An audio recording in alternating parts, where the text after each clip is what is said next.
그래서 이제 그 교재 이제 그 다음 챕터가 이제 물질 및 에너지 수지예요. 그렇죠? 여러분들 이거 다 아는 내용이에요. 뭔 내용이냐? 물질 수지라는 건 뭐냐? 질량 보존의 법칙. 그죠? 에너지 수지는 에너지 보존 법칙. 그죠? 오늘 아마 다 배우셨을 거 아니에요. 그죠? 중학교나 고등학교 때도 나오니까. 무슨 짓을 하더라도 질량이라는 건 항상 보존되어야 한다. 어떤 물질이 갑자기 뿅 하고 없어지거나 갑자기 생기거나 이런 일은 벌어질 수 없다. 라고 하는 게 질량 보존의 법칙이잖아요. 그거예요, 그냥. 물질 수지라는 건. 그거 다야. 사실. 그거 말고는 사실 설명할 게 없어요. 에너지 수지도 마찬가지예요. 에너지 보존 법칙이라고 보통 부르죠. 혹은 뭐 고상하게 얘기하면 이제 연력학 제1법칙이라고 부르기도 하는데, 그죠? 뭔가 어떤 변화가 일어날 때 총 에너지 양은 항상 일정하다라는 게 이제 에너지 보존 법칙이잖아요. 그러니까 조금 더 고상하게 이야기하면 우리가 살고 있는 전 우주, 이 유니버스, 전 우주에서의 에너지의 총량은 항상 똑같다. 안 변한다. 그죠? 새로 에너지라는 것도 마찬가지로 질량과 마찬가지로 에너지라는 것이 새롭게 뭔가 생겨나거나 갑자기 뿅 하고 없어지거나 이런 일은 절대로 일어날 수 없다라고 하는 게 에너지 보존 법칙이죠. 그러니까 기본적으로 개념이 똑같죠. 물질 수지나 에너지 수지나 다 똑같은 개념이고요. 그냥 보존 법칙 그 자체라고 생각하시면 돼요. 특별히 그 외에 사실 나올 만한 내용이 사실 별로 없어요. 그거 가지고 다 모든 걸 설명할 수 있기 때문에.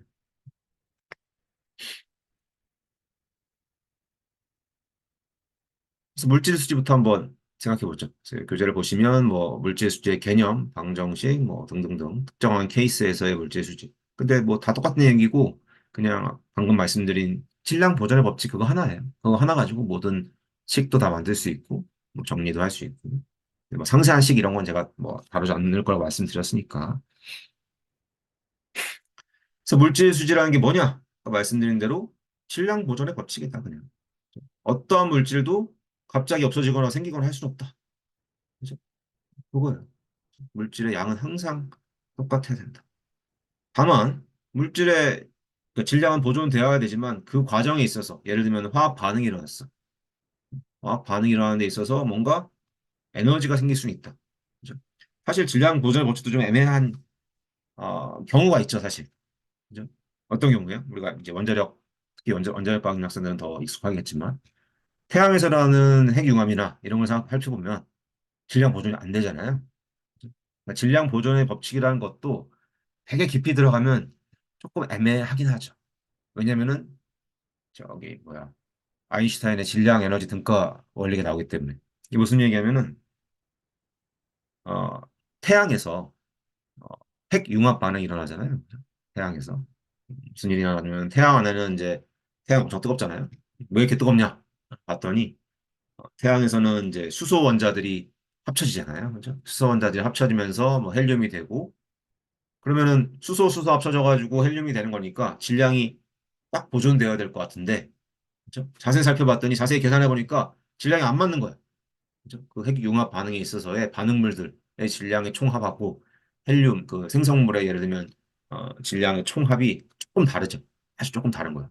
말이 안 되는 거잖아. 그죠? 분명히 질량이 보존된다고 배웠는데 이게 다를 수가 있냐? 말도 안 된다. 가만히 그걸 따져봤더니 그 작은 질량의 차이가 결국 에너지로 환산되는 거죠. 그러니까 즉 질량하고 에너지가 등가다. 같은 개념이다. 어떤 질량이 에너지로 변환될 수도 있고 혹은 에너지가 질량으로도 변환될 수 있다는 게 이제 아인슈타인의 그 법칙이잖아요. 그죠? 그러니까 그것까지 굳이 아주 깊이 들어가면은 질량이 완벽하게 보존된다고 말하기 좀 이상한 거죠. 그죠? 왜냐면 질량 보존되지 않으니까. 근데 이제 어, 그 정도까지 깊이 들어갈 생각은 없고요. 그냥. 네. 어쨌든 간에 이 물질 수지의 개념 자체는 이제 질량이 보존된다. 갑자기 어떤 물질이 어떤 과정에 있어서 화학 반응을 한다든지 했을 때 갑자기 생겨나거나 갑자기 없어지거나 이런 일은 벌어질 수 없다라는 거죠. 그래서 예를 들어서 여기 밑에 보면은 이제 저기 뭐야 그 우라늄의 핵분열 반응이 써 있죠. 이게 이제 여기 우라늄 있죠. U. 그죠? 그러니까 원자 번호 92에 이제 저기 질량가가 235인 이 우라늄이 여기 N 여기 중성자죠. 중성자랑 만나면은 이 큰 이 무거운 우라늄 원자가 깨지나 봐요, 이렇게. 다양한 방법으로 깨질 수 있죠. 예를 들면은 뭐 이렇게 바륨하고 크립톤으로 깨진다든지 혹은 밑에 있는 것처럼 뭐 텔루륨하고 뭐 지르코늄으로 깨진다든지 이런 식으로 원자가 깨져서 다른 두 개의 원자가 될 수 있는데 그게 되면서 뭐 추가적으로 이렇게 중성자가 또 생기나 봐요. 뭐 그렇다 쳐. 이런 핵 분열 반응이 있다고 쳐요. 그럼 가만히 보는 거야, 여기서. 진짜로 이 질량이 보존되는지. 그 숫자를 확인해 보면 되죠. 요 밑에 있는 숫자가 이제 원자 번호임과 동시에 양성자 개수죠. 그죠? 왼쪽 보면은 92 더하기 0이니까 92고. 그죠? 오른쪽 보면은 56 더하기 36이니까 92죠. 그죠? 일정하죠. 그죠? 마찬가지로 원자량 따져봐서 원자량. 위에 따져보면은 235짜리 우라늄하고 이제 중성자 1이니까 236이고 위에도 다 더해보면 142에다가 91에다가 요 중성자 3개니까 3 더하면은 236이 되죠.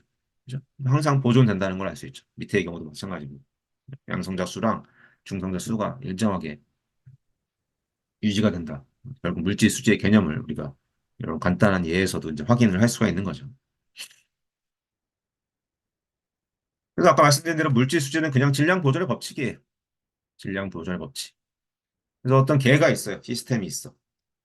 그 개에서 어떤 변화가 있는 거야. 예를 들면 물질이 들어오기도 하고 뭐 나가기도 하고 하는 바람에 물질의 양의 변화가 있다고 했을 때 그 개 내에서의 전체 변화는 들어간 거에서 나간 거 빼면 되는 거죠. 기본적으로. 기본적으로는 100만큼 들어왔는데 50만큼 나가면 50 남아있을 거 아니에요. 그런 식으로 빼면 되는데 한 가지 좀 추가로 고려해야 될 게 있다는 거예요. 이런 위에 있는 이런 수식을 활용하는 경우에는 그 개에 대해서 특별한 일은 벌어지지 않는 경우, 그냥 들어가는 것도 들어가는 게 있고 뭐 나가는 게 있는 그런 간단한 케이스의 경우이고 만약에 개에 대해서 화학 반응이 일어나요. 화학 반응이 일어나가지고 뭔가 물질이 바뀌어. A 물질이 B로 바뀐다든지 이런 일이 벌어지면은 그 개에 대해서 뭔가 물질이 없어지기도 하고 혹은 생기기도 하고 그런 일이 벌어질 수가 있는 거죠. 그래서 그거까지 추가로 고려해 줘야 된다는 거예요. 그래서 예를 들면 밑에 있는 경우처럼 개 내에서 일어나는 변화는 들어가는 거에다가 나가는 걸 빼줘야 되는데 그 안에서 뭔가 여기는 이제 소멸된 양이라고만 써있지만 생기는 것도 포함하는 거예요. 화학 반응 같은 게 일어나서 물질이 없어지면은 이제 마이너스가 될 거고 물질이 새로 생겨나면은 이제 플러스가 될 거고 여기는 그냥 퉁쳐가지고 그냥 소멸된 양이라고 적어놓은 것 뿐이에요. 그런 것까지도 다 고려를 해줘야 된다. 역시 마찬가지로 당연히죠. 질량은 보존되어야 하는 거니까. 그래서 그냥 물질 수준까지만 해야 된다.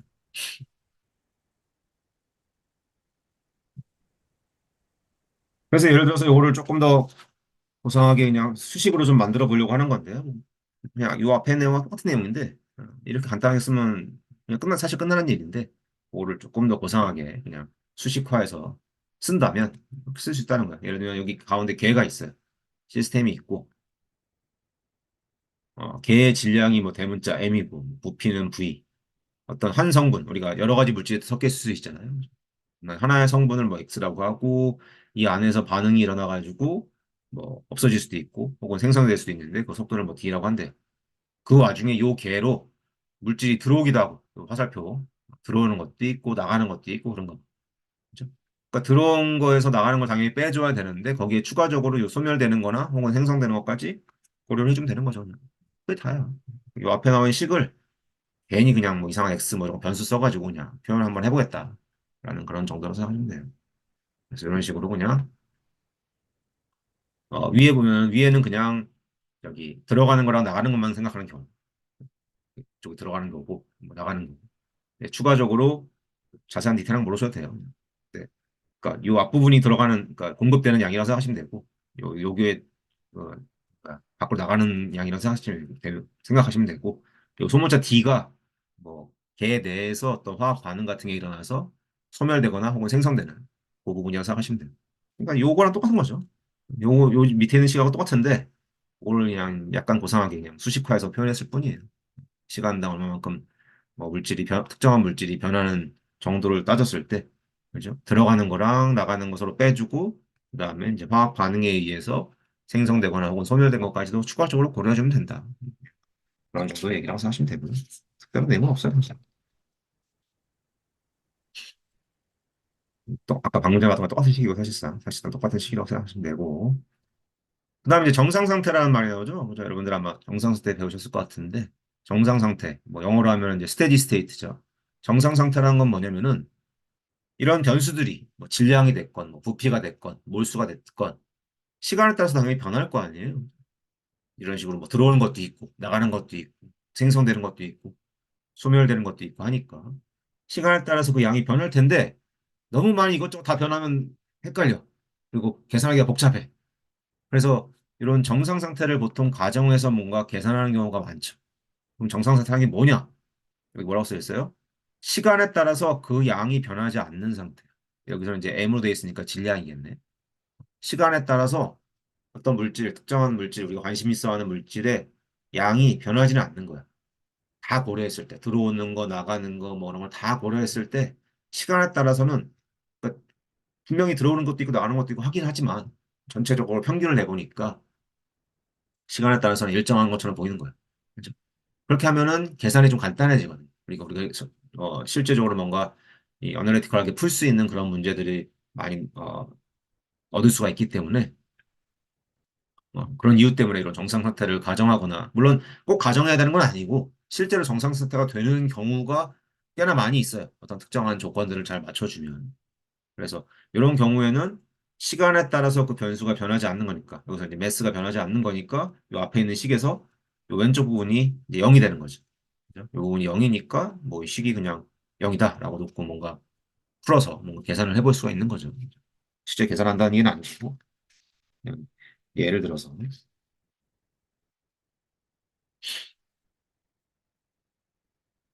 그다음에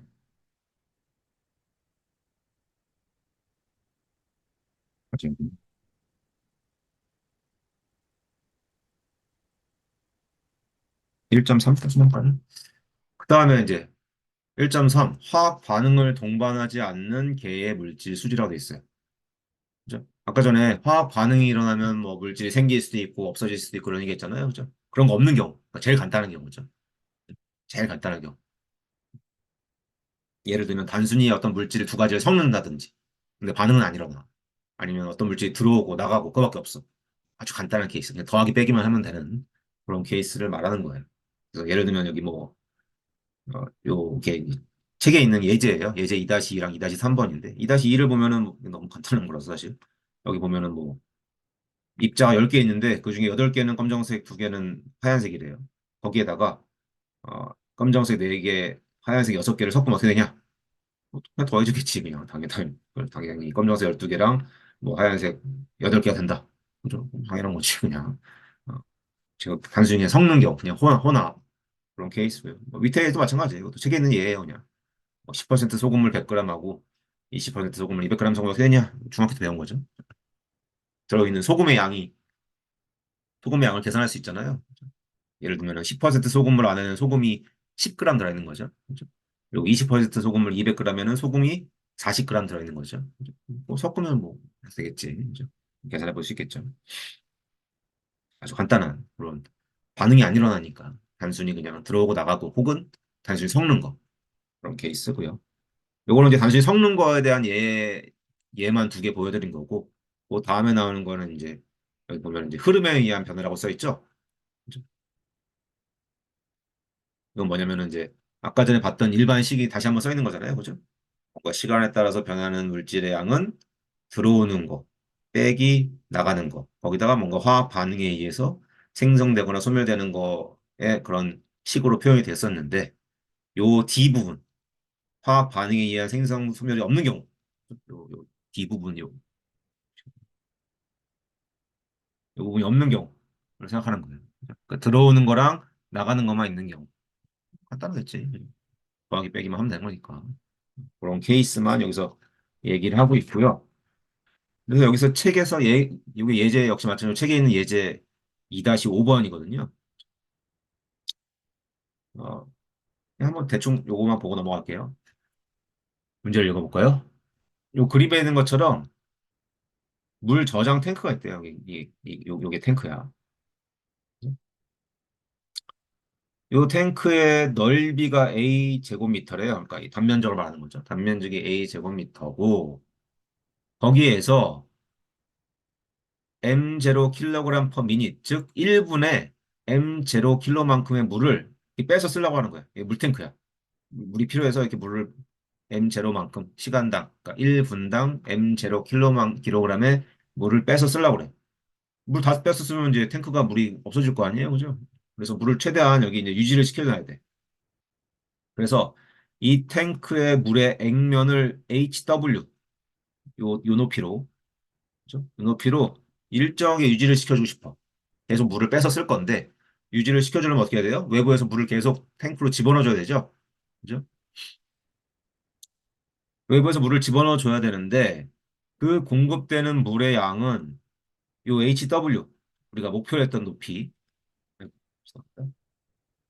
우리가 목표로 했던 높이가 요 HW인데 HW랑 현재 높이 H의 차이에 비례해서 공급한대요. 그죠? 여기 이제 물을 공급해 주는 어떤 부분이 있는데 그냥 무턱대고 물을 트는 게 아니라 우리가 필요한 부분은 여기까지만 물을 채워놨으면 좋겠는데 그 채우는 부분하고 예를 들면 현재 물이 요만큼 있다. 나가면 요만큼 차이가 날 거 아니에요. 그죠? 그 차이를 뭐 예를 들어 센서가 있어가지고 감지를 해가지고 높이 센서 같은 거 있거든요. 물탱크에는 보통 이 높이 센서가 들어있어요. 그걸 감지를 해가지고 그거에 비례해서 물이 너무 없어. 그러면 더 물을 많이 틀어줘가지고 많이 빨리빨리 채워주고 별로 차이가 안 나. 그럼 거의 다 찬 거잖아.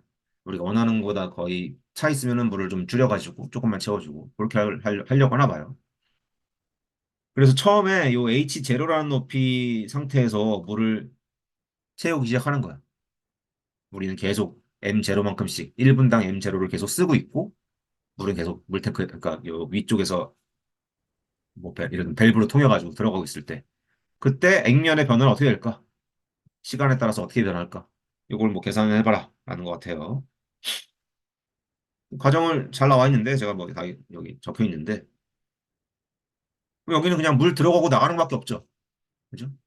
밸브를 통해서 들어오는 거 M0만큼 나가는 거. 그죠? 들어오고 나가는 것밖에 없으니까 식이 굉장히 간단하겠죠. 그래서 전체적으로 이 시간에 따라서 여기 위에 질량이 들어가야 되는데 여기 M이 들어가야 되는데 M이 질량은 밀도 곱하기 부피죠. 밀도 곱하기 부피. 죄송합니다.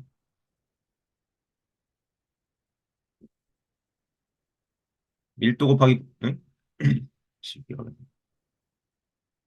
밀도 곱하기 부피니까 여기 밀도고 그죠? 부피는 면적 곱하기 높이니까 A 곱하기 H죠. 그래서 이제 밀도 곱하기 부피는 질량. 그래서 요 부분을 이렇게 바꿔줬나 봐요. 이렇게 M 대신에.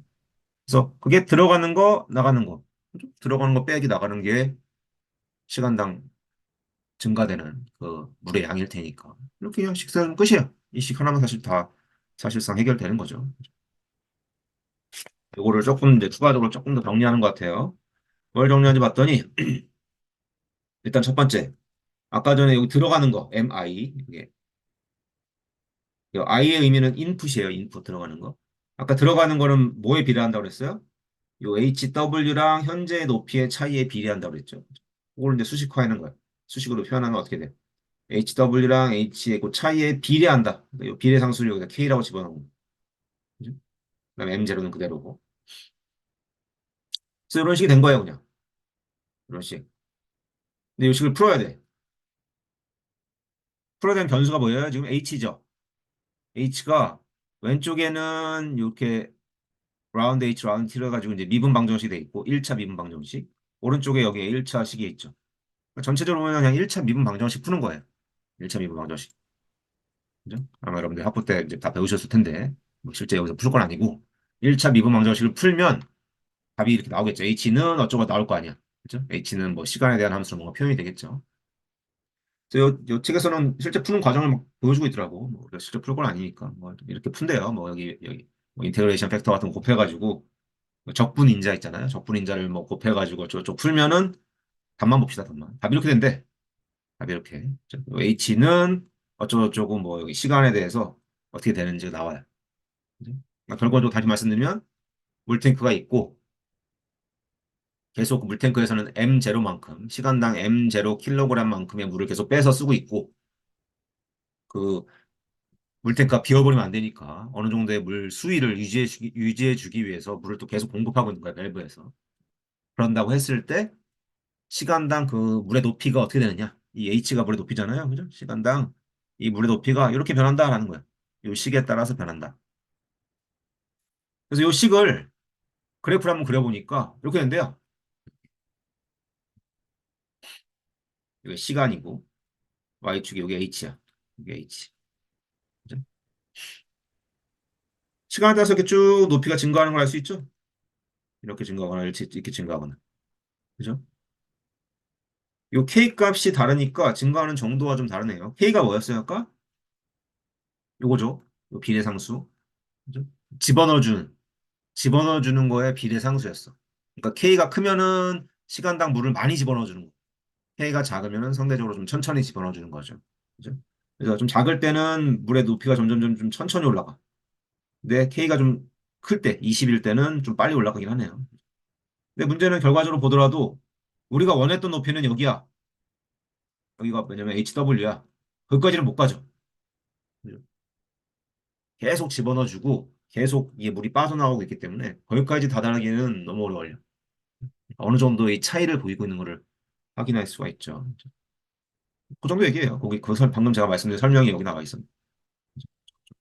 근데 뭐 우리가 이 이분 방정식을 실제 뭐 풀 것도 아니고 그냥 반만 본 거예요. 반만 본 거라서 그런 뭐 이렇게 이런 예도 있구나. 그냥 화학 반응 같은 건 고려하지 않고 들어가는 거랑 나가는 것만 있는 그런 아주 간단한 제일 간단한 케이스라고 생각하시면 돼요. 그래서 이건 뭐냐? 그러니까 뭐 고전 이건 뭐 읽어보시면 될거 중요하지 않으니까. 그다음 이제 화학 반응이 들어가는 경우는 조금 더 복잡하겠죠. 그래서 이건 다음 시간에 할게요. 첫 시간이니까 뭐 너무 오래 하면 나도 힘들고 여러분들도 힘드니까 나도 목이 아프다. 그래서 오늘은 일단 요 1.3까지 하는 걸로 생각하시면 될 것 같고요.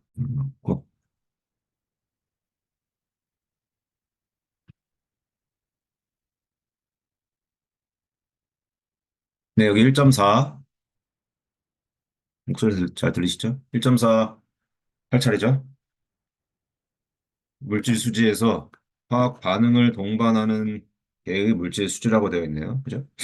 그러니까 지난 시간에 마지막 부분 했던 내용은 물질 수지는 물질 수지인데 반응 같은 건 없는 그냥 뭐 들어가고 나가고만 있는 그래서 뭐 더 쉬운 경우였죠. 지난 시간에 했던 게 훨씬 더 쉬운 경우였고 오늘 하는 내용은 이제 뭐 크게 사실 뭐 대단한 것도 없지만 화학 반응이 이제 동반되는 경우에는 뭘 고려해야 되냐? 그래서 처음 나오는 게 1.4.1을 해서 화학 양론이라는 말이 나옵니다. 그래서 이제 그냥 화학 반응식이라고 생각하시면 돼요. 우리 이제 화학 반응식들 많이 보신 적이 있잖아요. 뭐 예를 들어서 여기 이 교재에서는 이렇게 이제 그냥 능을 표시했는데 그냥 이렇게 표시하면 되고요. A랑 B라는 반응 물질이 있는데 얘네들이 반응을 해가지고 C랑 D가 되었다라고 했을 때 그 앞에 이렇게 소문자로 보통 우리 숫자를 붙이잖아요. 그죠? 몇 대 몇 대 배수로 이렇게 반응을 해서 생성물이 얼마만큼씩 생겼는지 이런 걸 나타내는데 이제 그 계수를 우리가 양론계수라고 부르죠. 영어로 하면 이제 스토이키오메트릭 코이피션트인데 그죠? 그 양론계수를 명확하게 이제 표시를 해야 된다. 예를 들면은 반응물이 어떤 것이 있고 걔네들이 반응을 해서 생성물이 된다고 했을 때 정확히 몇 대 몇으로 반응을 했는지를 정량적으로 알아야지만 왜냐하면 우리가 물질 수지를 하고 있잖아요. 특정한 하나의 물질에 대해서 예를 들면은 뭐 들어오는 물질도 있을 거고 뭐 어떤 시스템을 기준으로 했을 때 나가는 것도 있을 텐데 반응을 통해서 생성되거나 혹은 소모되는 것도 있을 거 아니에요. 그죠? 그때 이제 정확한 양을 알아야 되기 때문에 이 양론 계수를 명확하게 알아야 된다.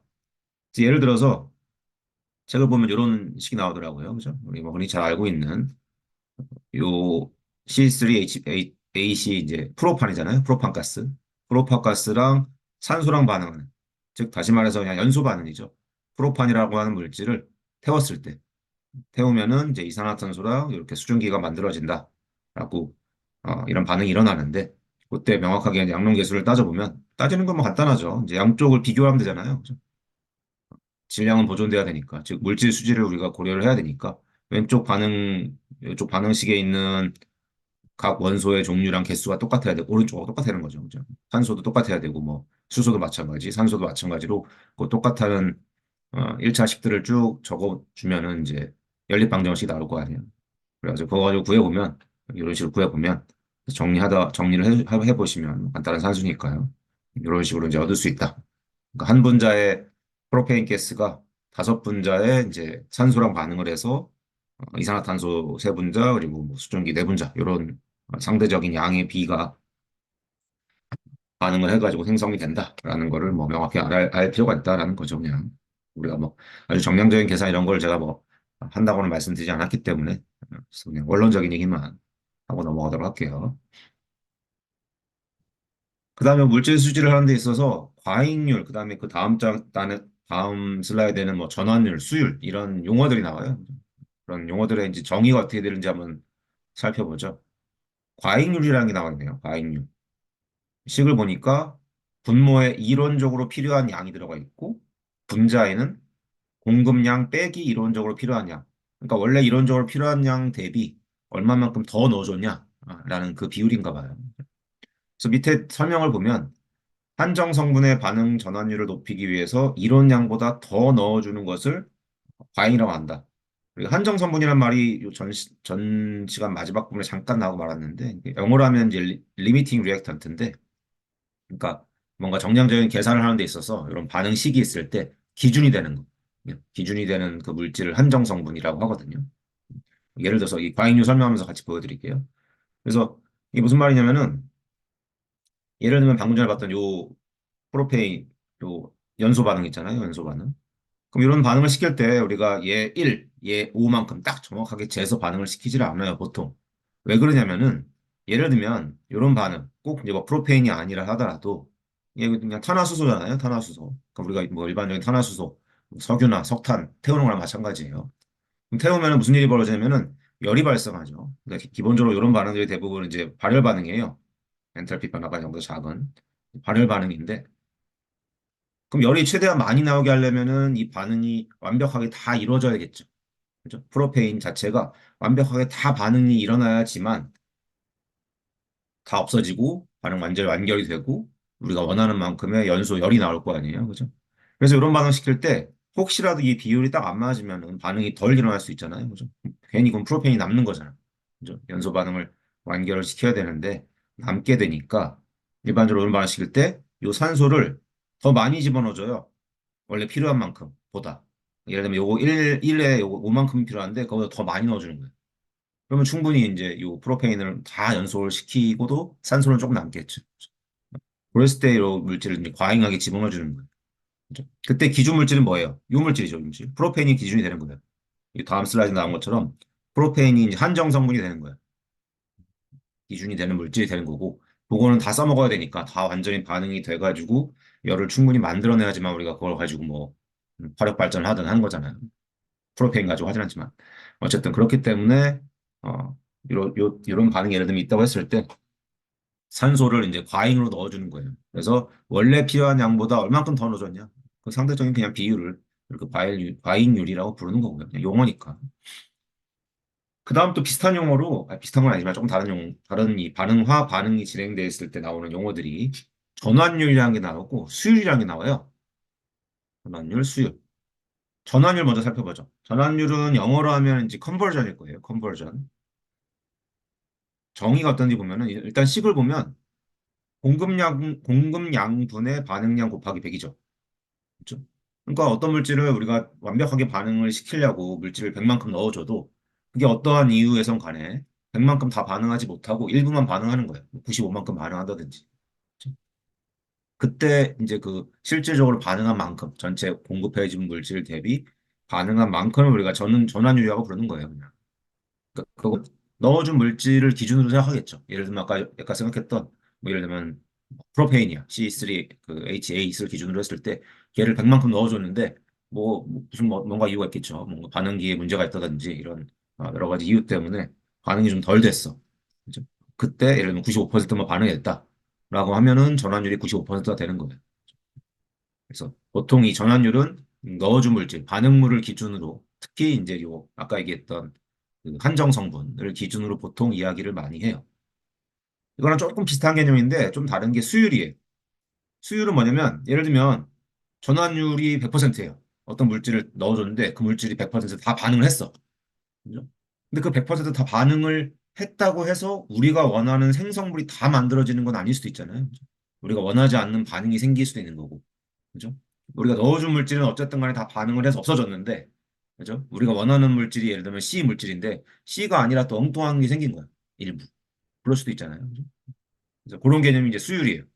실질적으로 우리가 넣어준 거 대비, 반응한 거 대비, 원하는 물질이 얼마만큼 생겼냐. 그 비율을 이제 수율이라고 하고 여러분들이 아마 뭐 학부 때 화학 실험 같은 거 하시게 되면은 보통 수율을 많이 계산을 하죠. 이론적으로 얼마만큼 물질이 만들어졌어야 되는데 실제 뭐 저울로 재봤더니 그보다 좀 더 적게 만들어졌고 왜 그런 오차가 났는지 이런 거 분석하잖아요. 그래서 보통 수율 이제 영어로 하면 이제 yield죠. yield 그죠? 예, yield로 보통 나타내곤 합니다. 그런 내용이 있고 그 다음 장은 반응 속도 얘기가 잠깐 나오는데요. 사실 반응 속도는 챕터 4인가에 자세하게 나와요. 그래서 그때 자세하게 말씀드릴 건데 반응 속도라는 거는 그냥 정의만 살짝 보고 넘어가죠. 반응 속도는 그냥 시간에 따라서 뭐 반응물이 됐던 생성물이 됐던 그 물질의 농도가 얼마나 빨리 변하느냐.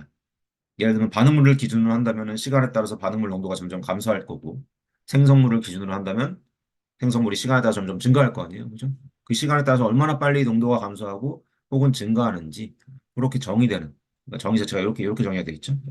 시간에 따른 예를 들면 반응물, 요 A 물질을 반응물로 치면 반응물 또 농도가 얼마나 빨리 바뀌느냐 이렇게 정의가 되는 거를 이제 반응 속도라고 하고 뭐 예를 들면 이런 뭐 식을 가질 수도 있다라는 뭐꼭 이런 식이 성립해야 되는 건 아니지만 일반적으로 반응 속도는 이 반응물의 농도에 의존하는 함수더라. 이 CA라는 게 농도잖아요.